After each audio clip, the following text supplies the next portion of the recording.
I hear a scratching. I open my eyes and I look over the bed, and I can see her even in the dark. I can see her eyes, my little best friend, Kaylee. She's a white Lhasa Apso. And if you own a dog, you know that even though they don't speak English, they can talk to you with their eyes. And I can see even in the dark what she's trying to tell me. She has to pee. And I'm surprised because she's not a middle of the night pee kind of dog. So I look at my phone, I see it's 2:00. I realize I have to bring her out. And now I have a decision to make. I'm wearing a pair of satin boxers covered in purple and red hearts.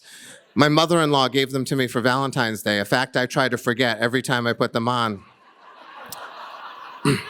But I have to decide if I'm gonna get dressed and bring her out or if I'm just gonna run her out and get back to bed as quick as I can. It's warm, and I live on one of these streets that you only drive on if you live on. There's a dozen houses. I know everybody, they're all in bed, it's 2:00. I decide this will be fine. I slide some slippers on and we head for the door. When we get to the stairs, I pick Kaylee up. About 10 years ago, she had emergency spinal surgery that she wasn't supposed to survive. And if she did survive, she was supposed to never walk again. And she beat both of those odds. But she's never done stairs ever since. And so I always hold her close and I bring her up and down every stair she ever has to climb. And so when I get to the bottom of the stairs, I hook the leash on and we go out onto the lawn and she starts to find a spot. It's a warm night, it's dark, there's not a star or moon in the sky, and the birds are loud, they're like riotous. And I'm waiting for her to pee, and finally she does, and I turn to go back in and she pulls on the leash, and I look. She wants to walk to the end of the street. And she doesn't walk very much anymore. And I want to go to bed, so I'm like, come on. And she gives me another look with her eyes. It's the look that says, don't be an asshole. And so I say, fine. It's like 100 yards down the road, it'll be fine. And so in my underwear and slippers, I begin walking my dog down the road. I really can't say no to Kaylee ever anyway. When we got her, I was married to another woman. It was my practice marriage. And when my ex-wife said, let's get a dog, I said, no, because I will fall in love and you have no follow through. And so you will abandon the dog and want to get rid of it and it will become between us. And that's exactly what happened. In honesty, the marriage would have eventually fallen apart anyway, but truly, Kaylee got me out of that marriage at least a year before I would have. And that meant that I got to meet the woman who I love today, the woman of my dreams. And I would have not been in a position to meet her at that time had it not been for my dog, my friend. And so I have a hard time saying no. And so we finally get to the end of the street and I turn to head back and she pulls again. And I look and she's already rounding the corner. She doesn't walk around the block. And I am in my underwear and I want to go to bed. So I said, come on, really? And she's already going. And this next street will be fine too. Nobody drives on this street. But the third street is Main Street in Newington, Connecticut. There will be cars and trucks and cops. Everyone will be on that street. But I see guys run around in shorts and no shirt. And I know I don't look like any of those guys, but maybe that's the goal. Maybe that's why I'm out at 2:00 in the morning. So I don't subject people to this. And so I decide to walk around the block in my underwear with my dog.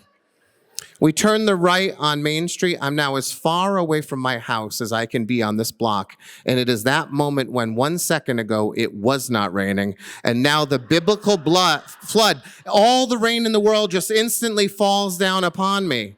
And now I know why there were no stars in the sky and why the birds were making a racket. Like, I get it.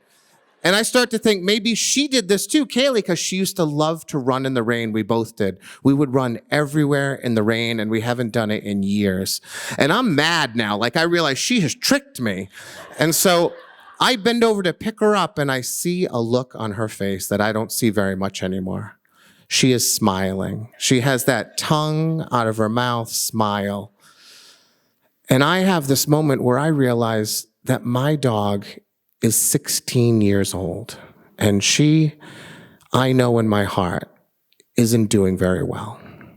And this might be the last time in my life and in her life that we ever walk in the rain together.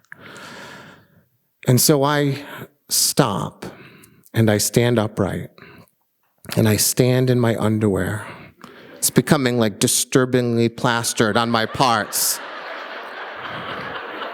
But I stand there for 5, 10, 15 minutes. I wait until she is ready to go before we leave.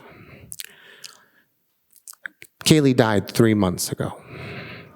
And on that corner that night, it turns out I was wrong and I was right. I was wrong to think she didn't have a lot of time left because she had 2 more years, 2 glorious years that I had with my best friend. But I was right too because it was the last time we ever walked in the rain together that night in my underwear. Except, honestly, until this very second, it does not occur to me, but tonight, right here, for 1 second, you all went away, and this went away. And that's storytelling. For 1 second, I was back on that corner with my friend, who I miss every day of my life. And I could see her smiling at me, as clear as day. And maybe you could too. I hope you could. Because she was beautiful, and she was perfect.